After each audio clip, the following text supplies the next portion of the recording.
जिला शोपियां के हेंद सीतापुर इलाके में एक एनकाउंटर के दौरान 2 मिलिटेंट हलाक हो गए हैं। दोनों मिलिटेंटों का ताल्लुक लश्कर तैयबा से है। यह एनकाउंटर आज शहरी के बाद शुरू हो गया था। इलाके में 2 से 3 मिलिटेंटों की मौजूदगी से मुतल्लिक इत्तला के बाद फोर्सेस ने इलाके का मुहासरा किया था और तलाशी कार्रवाई शुरू की थी। इसी दौरान एक रिहायशी मकान में मौजूद मिलिटेंटों ने फोर्सेस पर फायरिंग की और मुहासरा तोड़ने की कोशिश की। इस दौरान काफी वक्त तक दोनों तरफ से गोलियों का तबादला जारी रहा। इसमें 2 मिलिटेंट हलाक हो गए। हलाकशुदा मिलिटेंटों की शिनाख्त वारीपुरा कुलगाम के आदिल बशीर और रेडवनी कुलगाम के जावेद अहमद भट्ट के तौर हुई है। मिलिटेंटों के कब्जे से हथियार और गोला बारूद बरामद हुआ है। इस दौरान जिला शोपियां में मोबाइल इंटरनेट खिदमात मुअत्तल कर दी गई हैं। शोपियां एनकाउंटर पर वजीर-ए-आजम नरेंद्र मोदी ने कहा कि कुछ लोगों को परेशानी है कि पोलिंग के दिन मिलिटेंटों को क्यों मारा गया। मोदी ने सवाल किया कि क्या जब मिलिटेंट अपने हाथ में बम बंदूक लेकर खड़े होंगे तो क्या फौजी जवानों को इलेक्शन कमीशन की इजाजत लेनी होगी कि वो गोली मारे या न मारे। वजीर-ए-आजम उत्तर प्रदेश के कुशीनगर में एक इंतखाबी रैली से खिताब कर रहे थे। खबरें आती हैं, रिपोर्ट आते हैं तो पता चला कि कश्मीर में कुछ आतंकवादियों को हमारी सेना ने मार गिराया। अब कुछ लोगों की यह परेशानी है कि आज जब मतदान चल रहा है तब मोदी ने आतंकवादियों को क्यों मारा।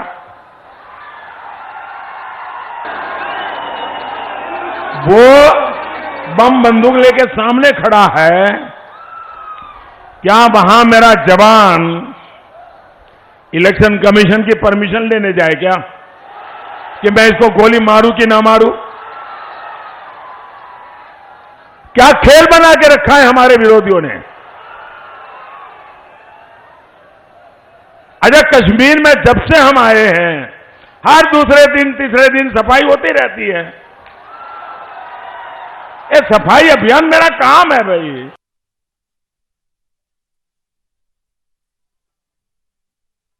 बदतर हालात के लिए बीजेपी जिम्मेदार है। सचिन पायलट न्यूज 18 से खास बातचीत कर रहे थे। जम्मू कश्मीर में वजीर-ए-आजम के ओहदे की बहाली पर उमर अब्दुल्ला के बयान से मुतालिक सवाल का जवाब देते हुए सचिन पायलट ने कहा कि जम्मू कश्मीर की खुद मुख्तारी रियासत का मौजू है। उन्होंने कहा कि अगर कांग्रेस को इख्तियार हासिल होता है तो पार्टी आईन के दायरे में रहकर ही काम करेगी। अब से कुछ दिन पहले उमर अब्दुल्ला का एक बयान आया था कि कश्मीर में प्रधानमंत्री का पद वापस आना चाहिए। इस बयान को कांग्रेस पार्टी का समर्थन करती है, क्योंकि भाजपा लगातार सवाल करती है कि इस बयान को नेशनल कॉन्फ्रेंस की जो सहयोगी पार्टियां हैं वो कैसे देखती हैं। लेकिन जम्मू कश्मीर में विधानसभा में एक ऑटोनॉमी को लेकर बिल पारित किया था सर्वसम्मति से वहां के दलों ने, और वो उनकी स्टेट का एक इशू है जो वो बार बार असेंबली से उठाते रहते हैं। हम लोग ये कहते हैं कि हमें अब आगे की तरफ देखना चाहिए और बेहतर ये है कि वहां पर व्यवस्था कायम हो ताकि चुनाव हो सकें। पहली बार ऐसा देश में हुआ है कि अनंतनाग लोकसभा सीट कश्मीर की, जहां पर लगभग 2 साल तक भारत सरकार चुनाव नहीं करा सकी, और वहां जिम्मेदार कौन है? पीडीपी से हाथ किसने मिलाया था? बीजेपी ने। सिर्फ एक उप मुख्यमंत्री का पद लेने के लिए सब सिद्धांतों को त्याग कर वो उस गठबंधन में शामिल हो गए। वहां पे उनको नहीं दिखा वंशवाद पीडीपी के अंदर, उनको नहीं दिखा वंशवाद शिवसेना के अंदर या अकाली दल के अंदर, सिर्फ कांग्रेस में दिखता है। पहली बात। दूसरी बात, वहां पे जो भारत सरकार और कश्मीर की सरकार थी वो बीजेपी की थी। तो आज हालात जो बद से बदतर हुए हैं उसके लिए कौन जिम्मेदार है? इसलिए इस तरह के बयान आते रहेंगे। हम चाहते हैं कि हम सकारात्मक रुख रखें। जम्मू कश्मीर भारत का अभिन्न हिस्सा था, अभिन्न हिस्सा है और रहेगा, लेकिन वहां पर जो पॉलिटिकल डायलॉग होना चाहिए उसमें कमी है। लोगों के अंदर अविश्वास पैदा हुआ है, इसलिए बार बार वहां पे घटनाएं घट रही हैं। उसके लिए पूरी तरह बीजेपी जिम्मेदार है, क्योंकि वो जानबूझ के पॉलिटिक्स ऑफ डिवीजन करना चाहती है और उसका नुकसान उस पूरे स्टेट को मिल रहा है। अगर सत्ता में और कांग्रेस आती है तो नेशनल कॉन्फ्रेंस की मांग पूरी करेगी। कांग्रेस पार्टी सरकार बनाने के बाद संविधान के दायरे में जो है वहीं पे काम करेगी। कांग्रेस पार्टी अपने मन मर्जी से कुछ करना नहीं चाहती है। वहां पे शांति बहाल हो और संविधान और कानून के दायरे में जो वाजिब है वही होना चाहिए, लेकिन बार बार पीछे मुड़कर देखना, उस पर संवाद करना, मुझे लगता है उससे फायदा नहीं है। हमें आगे देखना चाहिए, वहां पे जमहूरियत कायम रहे, इलेक्टेड गवर्नमेंट वहां पर आए और वहां के लोगों को फिर से एक बेहतर जीने का अवसर दे सकें। ये कांग्रेस पार्टी चाहती है। जिला बांडीपुरा में एक 3 साला मासूम बच्ची के साथ जिनसी ज्यादती को लेकर वादी में गम गुस्से की लहर पाई जा रही है। इसके खिलाफ आज वादी के चंद मकामात पर लोगों ने एहतिजाज किया। इस दिलदोज वाक़े के खिलाफ बडगाम के मागाम में भी दिन भर एहतिजाजी मुजाहरे हुए। एहतिजाज में मुख्तलिफ इलाकों से आए सैकड़ों की तादाद में लोगों ने शिरकत की। उधर मागाम में तिजारती इदारे बंद रहे, ट्रैफिक नक्लो हमल भी मुतासिर रही। इस दौरान एहतिजाजियों और पुलिस के दरमियान दिन भर शदीद झड़पें हुई। एहतिजाजियों को मुंतशिर करने के लिए पुलिस ने आंसू गैस और पैलेट का इस्तेमाल किया। इसमें 1 दर्जन से ज्यादा लोग जख्मी हो गए। इनमें शदीद जख्मियों को श्रीनगर मुंतकिल कर दिया गया। एहतिजाजियों ने पुलिस पर भी पथराव किया। पथराव में एक पुलिस एहलकार भी शदीद जख्मी हो गया। उधर पट्टन के हाजी वीरा, चिनाबल, सुल्तानपुरा, नूलरी, नाराबल, मुरागुंड और चंद दीगर मकामात पर भी बांडीपुरा वाक़े के खिलाफ लोगों ने एहतिजाज किया। की बात यह है कि स्कूल इंतजामिया जो इस्लामिक के नाम पर है, उन्होंने क्या किया है, उन्होंने इसकी date of birth certificate social media पर वायरल की है और 13 साल इसका डेट ऑफ बर्थ बताया है, जबकि इसके बाप के साथ बात हुई है, उन्होंने खुद कहा है वो 21 साल का लड़का है। कोई जस्टिस मिलना चाहिए ताकि हम अपनी बेटियों, हम अपनी बहनों को कॉलेज, हम स्कूल या बाकी जगह भेज सके। जब तक ना इस दरिंदे की फांसी होगी इंशाअल्लाह रहमान, क्योंकि इसने दरिंदा हमला किया है। हमारे नबी अकरम सल्लल्लाहु अलैहि वसल्लम ने फरमाया वबिल मुमिनीना इखवाना, मोमिन आपस में भाई भाई है। और इस हदीस पाक से साबित होता है हम शिया सुन्नी आपस में भाई भाई है और हम आपस में मिलकर रहेंगे इंशाअल्लाह रहमान। हम आपस में तब तक न हटेंगे इंशाअल्लाह रहमान इस हड़ताल से जब तक ना इस दरिंदे की फांसी होगी इंशाअल्लाह रहमान। बहुत ही शर्मनाक वाक़या है। हम यही चाहते हैं कि इस जो मतलब गुनहगार है उसको फांसी मिल जाए, यही हमारा मेन मकसद है। हम यहाँ पे मागाम के लोग शिया सुन्नी हम यहाँ पे सभी प्रोटेस्ट कर रहे हैं इसलिए कि हमें अपनी बेटियों को मतलब सेफ के हम कैसे रखें, सेफ हम क्या करें। उधर बांडीपुरा वाक़े के खिलाफ बडगाम के बेमिना में खुमैनी चौक पर भी एहतिजाज किया गया। इसी दौरान एहतिजाजियों और सिक्योरिटी फोर्सेस के बीच झड़पें हो गईं, जिसमें कई अफराद जख्मी हो गए हैं। लोगों ने इल्जाम लगाया कि पुलिस ने खुमैनी चौक में अवामी इमलाक और दुकानों को नुकसान पहुंचाया है। इस दौरान कई नौजवानों को हिरासत में लिया गया। एसीआर बडगाम जफर अहमद ने तहसीलदार नुसरत अजीज के हमरा इस मकाम का दौरा किया। इसी बीच बडगाम जिला में इंटरनेट खिदमात मुअत्तल कर दी गईं।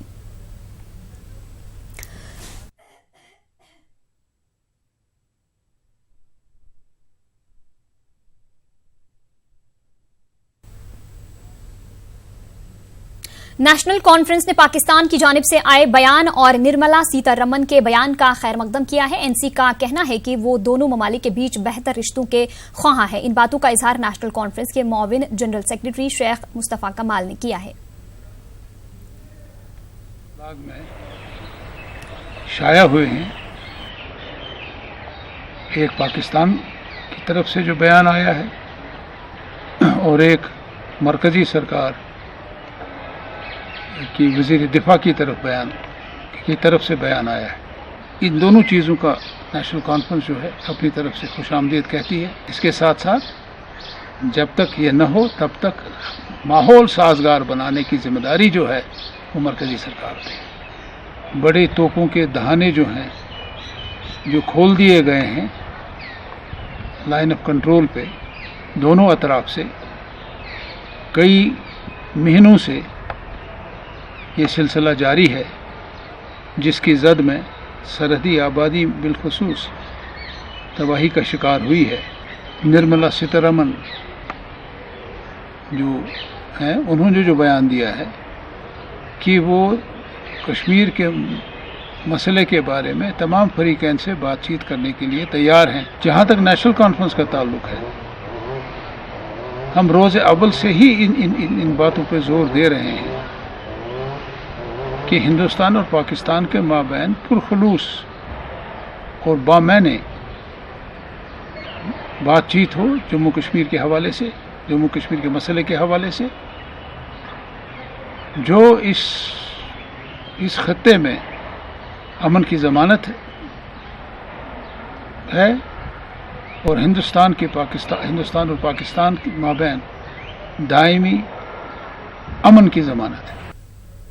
जब तक श्रीनगर जम्मू कौमी शाहराह पूरी तरह मुकम्मल ना की जाए तब तक लोगों से टोल टैक्स वसूल ना किया जाए। इन बातों का इजहार नेशनल कॉन्फ्रेंस के leader retired justice Hasnain Masoodi ने खिव पापुर में पार्टी वर्कर्स कन्वेंशन के बाद किया। उन्होंने कहा कि शाहराह पर पाबंदी और टोल टैक्स वसूल करना कश्मीरी लोगों के साथ नाइंसाफी है। उन्होंने कहा कि एक साजिश के तहत कश्मीर की मईशत को तबाह किया जा रहा है।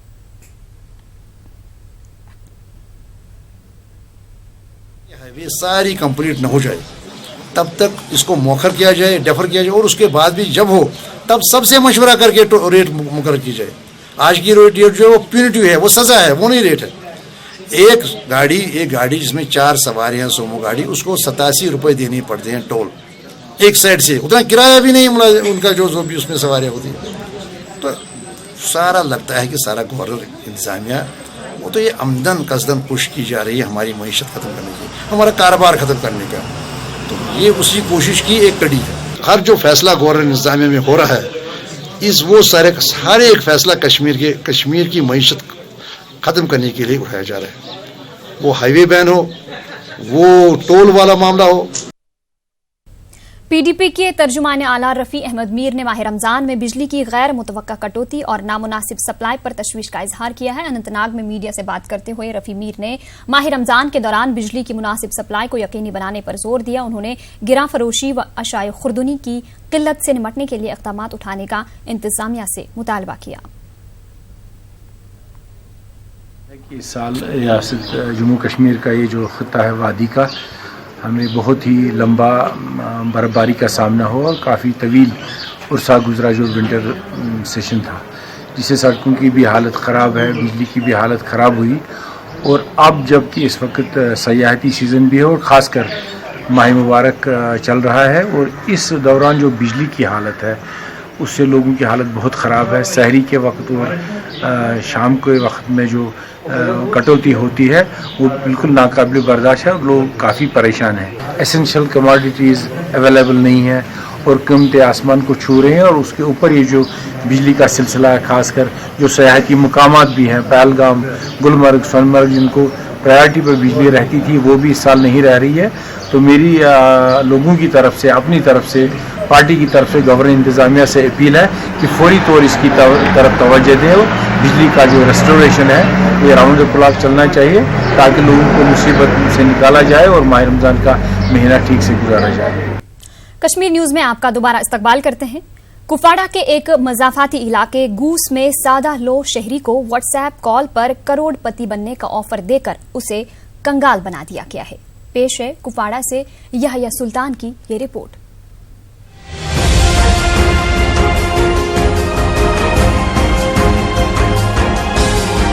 कुपवाड़ा से 3 किलोमीटर की दूरी पर वाक़ गूस इलाके में एक ऐसा वाक़या पेश आया है जो काफी अफसोसनाक और सबक आमोज भी है। अब्दुल मजीद के 10वीं जमात में ज़ेरे तालीम बेटे रफीक को व्हाट्सएप के जरिए एक मैसेज मौसूल हुआ। इसमें उसे कौन बनेगा करोड़पति के नाम पर करोड़पति बनने का लालच दिया गया। इसके लिए पहले मरहले पर इससे 16,000 की रकम तलब की गई। लालच में आकर रफीक ने किसी को कानो कान खबर न होने दी और ये रकम दिए गए अकाउंट में डाल दी। इसके बाद वो रकूमात मांगते गए और रफीक जमा करता गया। लालच में अद्धा हुए और रातों रात करोड़पति बनने के ख्वाब देख रहे रफीक की जिद के आगे इसके वालिद भी हार गए। यूं वो एक एक करके अपनी हर चीज बेचता रहा। 5 कनाल अराजी, जाती रिहायशी मकान और बेटी की शादी की 20,000 की रकम भी इसी की नजर हो गई। मुतासरीन का कहना है कि अब कॉल करने वाले इन्हें पैसे देने से साफ इनकार कर रहे हैं। 10 दिसंबर 2018 को मैसेज आई थी व्हाट्सएप पे। उसके बाद मैंने सोचा कि सही होगा। मैंने इसके कुछ वीडियोस भी देखे थे यूट्यूब पे, तो मैंने देखा कि उसको इस तरह कोई बनाए गए थे वीडियोस, तो मैंने देखे हाँ ठीक थे। उसके बाद मैंने जब इनके साथ कांटेक्ट किया तो इनने पहले स्टार्टिंग से बोला कि आपको इतना लाख आए हैं, 1 करोड़ इतना आपको पहले अब 16,225 रुपये भरने पड़ेंगे, फाइल्स कंप्लीट करनी है। उसके बाद सर हमने जैसे वो भर दिए तो उसके बाद हमें नहीं पता था कि इस तरह ये ले रहा है पैसे। उसके बाद इसने आहिस्ता आहिस्ता लेना स्टार्ट किया। सरकार से अपील करना चाहता हूँ, हमारे साथ धोखा हुआ है, प्लीज़ हेल्प करें हमारी। आपको नहीं पता था दुनिया इतनी बढ़िया, किसी से पूछना था, ऐसा नहीं करना। सर एक्चुअली इनकी जो बात है, इनके जो मोटिवेशन है इस तरह है कि ये किसी को भी कन्विंस करके इनसे पैसे हड़प लेते हैं।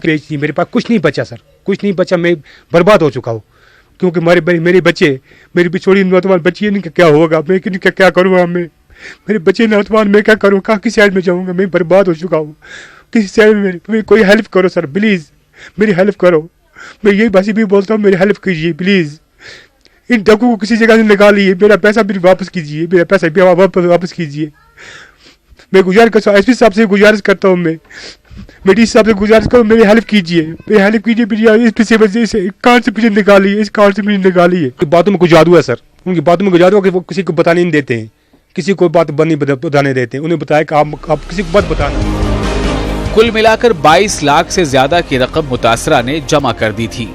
गुज़िश्ता रोज जब उससे मजीद रकम का मुतालबा किया गया तो वो फट पड़ा और खुदकुशी का इरादा कर लिया। एक हमसाये को उसकी भनक लग गई। यूं ये पूरा मामला मंजर आम पर आ गया। करोड़पति बनने के लालच में ये पूरा कुंबा अब सड़क पर आ गया है। इनके घर में 2 माजूर बच्चियों समेत 5 दीगर बच्चे भी अपने बड़े भाई की लालच के शिकार हो गए हैं। अब्दुल मजीद अपनी गलती और बगैर सोचे समझे अपने बेटे की जिद के आगे झुकते रहने पर खून के आंसू रो रहा है। अब इस पर जो मुसीबत आन पड़ी है, अब तो इसका सहारा कोई नहीं रहा है, लेकिन अब हमें एक उम्मीद है, जो आपकी जो न्यूज़ 18 उर्दू है, और हमें उम्मीद है कि इससे पूरी दुनिया में देखा जाता है और खुसूसन पूरे हिंदुस्तान में यही रिक्वेस्ट है कि बेचारे इस गरीब की मदद की जाए, क्योंकि अब इसके पास और कोई सहारा है नहीं। जैसा कि आपने देख लिया कि इसके हालात कैसे हैं। अल्लाह के सिवा इसका कोई सुनने वाला आज नहीं है। मैं आप लोगों से ये गुजारिश करना चाहता हूँ कि पूरे डिस्ट्रिक्ट से मैं ये पुलिस से ज्यादा ये गुजारिश करना चाहता हूँ, हर एक अकाउंट के नंबर इनके पास मौजूद हैं, रसीदें भी हैं। 1 लाख इन्होंने दिया गया, उसके बाद 50,000 दिया गया, उसके बाद 35,000 दिया गया। ये इसके बच्चों को बहकाया गया। इसका हाल पूछे और इसके अकाउंट नंबर को देखें। उम्मीद की जा सकती है कि जिला इंतजामिया, पुलिस और दीगर मुताल्लिकीन इस मामले का संजीदा नोटिस लेते हुए मुलविस अफराद को बेनकाब करेंगे। उधर ये वाकया दीगर लोगों के लिए भी सबक आमोज है कि वो इस तरह की किसी भी कॉल या मैसेज का पूरी जांच पड़ताल के बगैर भरोसा न करें। उम्मीद की जा सकती है कि पुलिस और अरबाब इक़्तिदार इस खबर नशर होने के बाद इस फ्रॉड माफिया की तलाश शुरू करें, ताकि इससे इसकी रकम वापस करने और इस निढाल खानदान को तबाही से बचाया जा सके। और साथ ही इन तमाम फ्रॉड धंधों में मुलविस अफराद, चाहे वो मुल्क के किसी भी कोने में छुपे क्यों न हो, इन्हें कैफिर किरदार तक पहुंचाने की कोशिश की जाए। याया सुल्तान, न्यूज़ 18 उर्दू, कुपवाड़ा। उधर कस्बा कुलगाम और इसके अतराफ में गैर कानूनी तौर पर नाजायज तजावुजात के खिलाफ मुहिम शुरू की गई है। चंद मकामात पर सरकारी अराजी पर कब्जा जमाने की कोशिश की गई है। कहीं आपाशी की नहरों पर तामीरात खड़े किए जा रहे हैं। बेशतर मकामात पर आबी अवल और मेवा बागात पर भी तामीरात शुरू किए गए हैं। जिला इंतजामिया और म्यूनिसिपलिटी ने इन सभी मामलात का नोटिस लेते हुए इन्हिदामी कार्रवाई शुरू की है। लारू बस स्टैंड में गैर कानूनी तामीरात को मुनहदम किया गया। ARTO ऑफिस के मुतसिल एक कम्प्लेक्स के अलावा आपाशी की नहर पर तामीरात खड़े करने पर भी कार्रवाई की गई। इतलात के मुताबिक बोगुंड, शरत, लारू और कस्बा कुलगाम में गैर कानूनी तरीकों पर तामीरात शुरू किए गए हैं। जिला तरक्याती कमिश्नर ने इस सिलसिले में कार्रवाई की बात कही है। जो हो रही है इनका कला कमाना हो जाए। इसलिए मेरी आवाम से यही दरख्वास्त होगी कि वो बगैर इजाजत के कोई कंस्ट्रक्शन न करे। यहाँ पे बिल्कुल, यहाँ पे म्युनिसिपल कमेटी काम कर रही है, वहाँ परमिशन के लिए अप्लाई कीजिए, और अगर वहां पे आपको दुश्वारी आ रही है तो हमारे सामने आप आ सकते हैं और अपनी दुश्वारी पेश कर सकते हैं।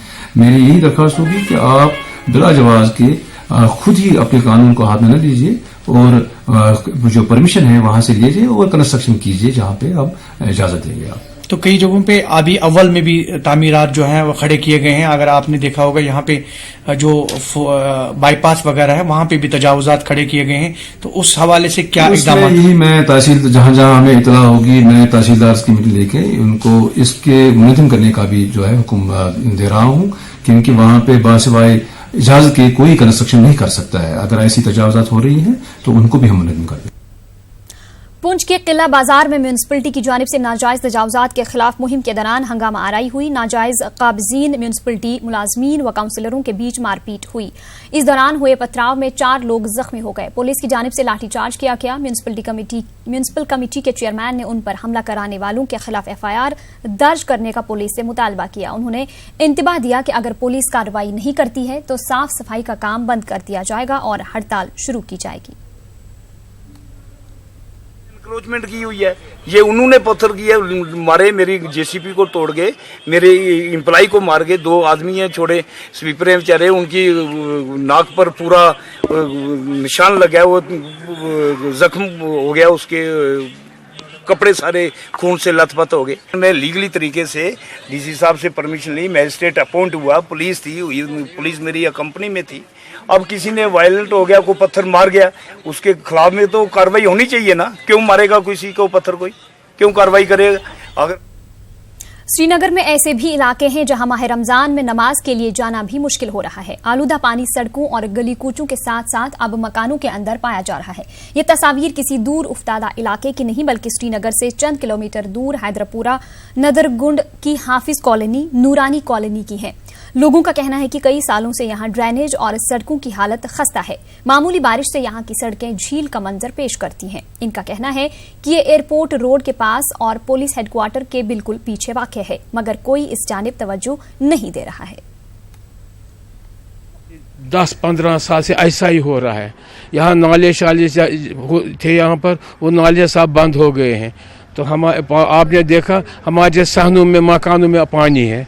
ये परेशानी है। हमें यहाँ कोई, मैं देखो मेरा हाल ये है, मैं डॉक्टर के पास नहीं जा सकता हूँ। अब इसका प्रोजेक्ट भी बन गया है वर्ल्ड बैंक में थ्रू एरा वालों, लेकिन कोई आता नहीं काम करने के लिए, कोई दिखाई नहीं देता ऑन ग्राउंड कुछ क्या क्या काम हो रहा है। क्या होता है गाड़ियों का हाल। अब आप ही खुद, आपकी वसादत से हम गवर्नर इंतजामिया को कहते हैं इसको थोड़ा हमें फारिग कर लो। सिर्फ हम सुनते हैं, हम करेंगे करते तो कुछ नहीं। 3 साल से इस ग्राउंड लेवल पर कुछ होता ही नहीं। इसलिए अब इसको कुछ डिवाइडरिंग होनी चाहिए, कुछ कम से कम हम भी चलने फिरने में लायक हो जाए। रोजे में MLA कभी यहाँ वो जानता ही नहीं इसको, हाफिज कॉलोनी, नूरानी कॉलोनी, पीरबाग किसको कहते हैं।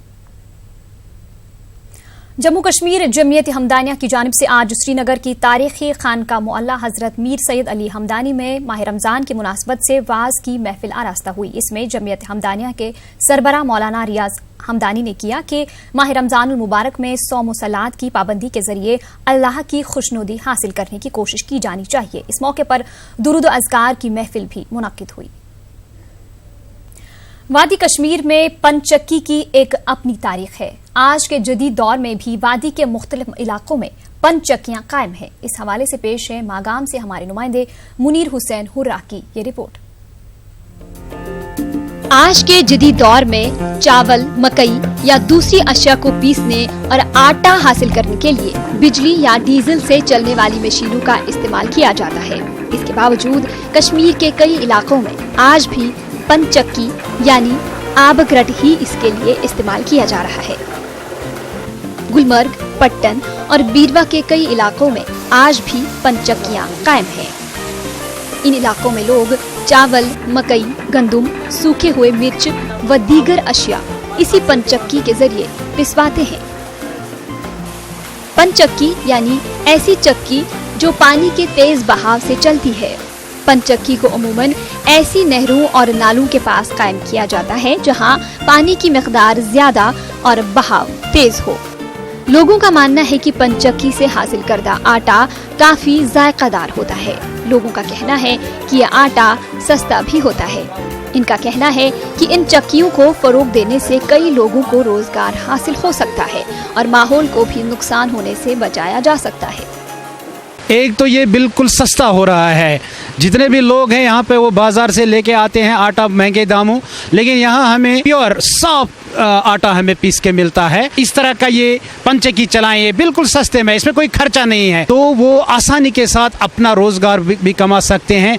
और फिर अगर डेवलपमेंट के साथ इसको टेक्नोलॉजी को इम्प्रूवमेंट करेंगे फिर तो ये एक तो खुद का रोजगार कमाएगा और फिर दूसरों को भी इससे रोजगार मुहैया हो सकता है। गोडनेथी आबस पे चलान यम छन पोल्यूशन करान, यमन छन इलेक्ट्रिसिटी हन जरूरत आसान कि युस जन अस ओट ये पीसित छ निवान तो तम सतन छन का खनस ये खेवान छ अस पे छन का मुजिर असरात पेवान। अगर वुनकनस त यम ग्रट रोजान चलान तो यह सानि खतर वारिया मुफीद।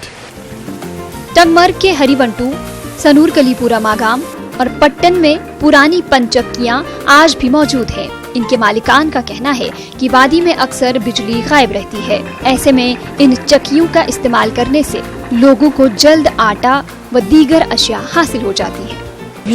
ग्रट असल ओट आज मशीन पे आना ओट पीत मगर तथ लजत कह लगा खर्च कम हो पावरस पे प्रारुन ये पावर यी दो दुह त्रे दुह तथ पे भरोसा क्या मगर ये आबस पे भरोस मतलब यह आबस पे अत बेस माथा कहें यह पानस मतलब आब फिर कलन वलन चलावान पावर ये टाइमस मतलब कुछ साथ 12 बजे 8 बजे तथ रोजान तो। कई लोगों का कहना है कि इस पंचक्की को मद्देनजर रखते हुए ऐसी नहरों पर छोटे छोटे पावर हाउस भी कायम किए जा सकते हैं। इनका कहना है कि तमाम मुतल्लिकीन को इस जानिब तवज्जो देनी चाहिए।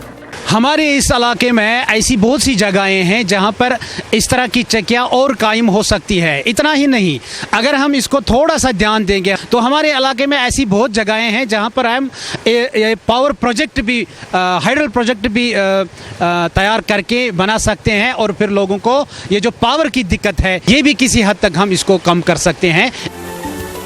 पंचक्की चलाना एक मेहनत तलब और मुश्किल काम है, लेकिन इससे मुंसलिक अफराद को कम आमदनी हासिल हो रही है। पानी की कमी और जदीद तर्ज जिंदगी के बावजूद भी ये सन्नत खत्म होती जा रही है। जरूरत इस बात की है कि हुकूमत, गैर सरकारी इदारे और दीगर जुड़े इदारे इस माहौल दोस्त रिवायती सन्नत को तरक्की देने के लिए आगे आएं। न्यूज़ 18 उर्दू के लिए मागाम से मुनीर हुसैन हुर्रा की रिपोर्ट। उधर कठुआ जिला अस्पताल इंतजामिया की मुबैना लापरवाही का वाकया पेश आया है। तफसीलात के मुताबिक जम्मू पठानकोट कौमी शाहरा पर एक वैन पलटने से 7 अफराद जख्मी हुए थे। जख्मियों को जिला अस्पताल मुंतकिल किया गया, लेकिन जख्मियों की तकालीफ में उस वक्त मजीद इजाफा हो गया जब तकरीबन 2 घंटों तक उनका इलाज नहीं किया गया। जख्मियों के मुताबिक लाइट बंद होने की वजह से एक्सरे नहीं किया जा सका और डॉक्टर्स भी दस्तयाब नहीं थे। जख्मियों में एक कमसिन भी शामिल है। अस्पताल की कारकर्दगी और इंतजामिया की मुबैना लापरवाही की वजह से जख्मी अफराद मजबूरन दूसरे अस्पताल चले गए। जब अस्पताल के सुपरिटेंडेंट से इस ताल्लुक से बात की गई तो उन्होंने कहा कि मामले की जांच कराई जाएगी और लापरवाही के मुर्तकिब अमले के खिलाफ कार्रवाई की जाएगी। जा रहे सी इन्होंने इतने एक्सीडेंट होया, इतने हॉस्पिटल भी लिया के किसी ने कोई केयर नहीं की थी। डॉक्टर साहब है ही नहीं थे, डॉक्टर साहब अपने घर गए सन, मतलब इतने बिल्कुल कुछ भी नहीं है। सारे थे 5-6 बंदे थे जख्मी हो गए, लेकिन इतने कोई केयर नहीं, कोई कुछ नहीं है। एंबुलेंस भी बड़ी एंबुलेंस भी लिया, ड्राइवर भी इतने नहीं सी। असी जम्मू जा रहे हैं हुण, सरकारें भी मतलब की कहने से कर दी है, मजाका कर दिया है। डॉक्टर साहब इतने है ही नहीं है। कोई एक्सीडेंट का पेशेंट आता है उसको पहले इन्फॉर्म करना पड़ता है कि मेरा एक्सीडेंट हो गया और मैं हॉस्पिटल में आ रहा हूँ ट्रीटमेंट के लिए। ऐसा कुछ नहीं है, हमारे डॉक्टर इमीडिएटली उसका इलाज करते हैं। They don't have to tell them ये एक्सीडेंटल केस है, उनको तो फार्मासिस्ट उल्टा आके बताते हैं। क्योंकि आपके जो स्टाफ था उनका कहना था कि हमें सुपना आना है कि अंदर कोई पेशेंट आया हुआ है। It incidents है, it will never happen again. This is my saying. It's a very unfortunate incident. इससे पहले भी इस तरह के हादसे जो हैं हो चुके हैं। मैं पर्टिकुलर इस हादसे की बात नहीं करूंगा, कुछ ऐसे इंसिडेंट हुए हैं जिसमें आपने बोला कि कमेटी बनाई जाएगी, जांच की जाएगी। अभी तक ना कोई जांच रिपोर्ट सामने आई है और ना ही कमेटी की कोई रिपोर्ट सामने आई है। सामने आएगी इस जांच की रिपोर्ट, आपके सामने आएगी। क्या लगता है कि इस बार भी डिपार्टमेंट अपने लोगों को बिना बचाए? We will not shield the culprit. जिला उधमपुर के टिकरी इलाके में आग लगने का वाकया पेश आया। इस वाकये में 24 क्विंटल गंदुम जलकर खाक हो गया है। एक ट्रैक्टर और हार्वेस्टर भी पूरी तरह जल गए हैं। पुलिस और मकामी अफराद की कोशिशों से आग पर काबू पाया गया।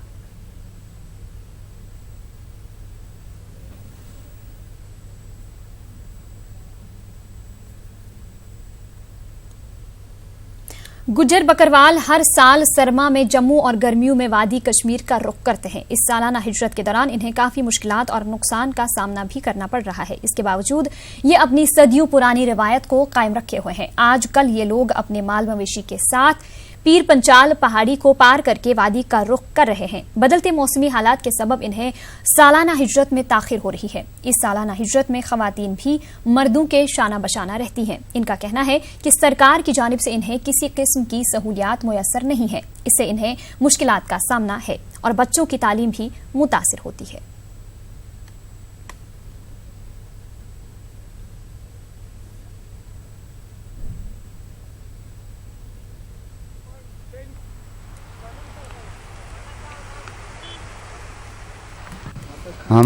हमारे से बोल लेकर फिर मेरे वापस आती ही नहीं, बिल्कुल नहीं। हमारे के लिए रास्ते में सड़क नहीं, रास्ते में ये वेटरनरी नहीं, रास्ते में माल का इंतज़ाम, कुछ चीज़ नहीं। बोलते हैं रेडियो में लॉसमेंट कर देते हैं कि हाँ इतना वेटरनरी भेजा, ये दवाई भेजिए, ये दवाई भेजिए। हमें मेरा दादा परदादा यही काम करते थे पहले शुरू से, तो हमें अभी भी यही पेशा करना पड़ता है क्योंकि हमारा वहाँ भेड़ बकरी वहाँ गर्मी में रह नहीं सकती, हमें यहाँ स्वयं मर जाना पड़ता है। हमारे ये गवर्नमेंट हमारे लिए बहुत कुछ नहीं सोचती। हमारे भेड़ बकरी के लिए दवाई नहीं देती, हमारे पास साथ डॉक्टर नहीं है और हमारे शर्ट नहीं है, कोई इंतज़ाम नहीं है और न कोई टीचर है बच्चों को पढ़ाने के लिए। ऐसे ही है हम यहाँ पे, हमारे कोई इंतज़ाम नहीं है यहाँ पर, तो इसके लिए हमें बहुत मुश्किलात पड़ती है। कौन सी सरकार ने मदद किया? हमारा भेड़ बकरी हमारा मार जाता है पीर पंजाल में, कौन मदद करेगा? गरीबी की कौन मदद करेगा? करेगा कोई? बाल बच्चा हमारा भूखा आता है, रास्ते में हमारा 20-25 नग मर जाता है, 10-15 घोड़ा मार जाता है। हमको कौन से मदद किया गवर्नमेंट ने?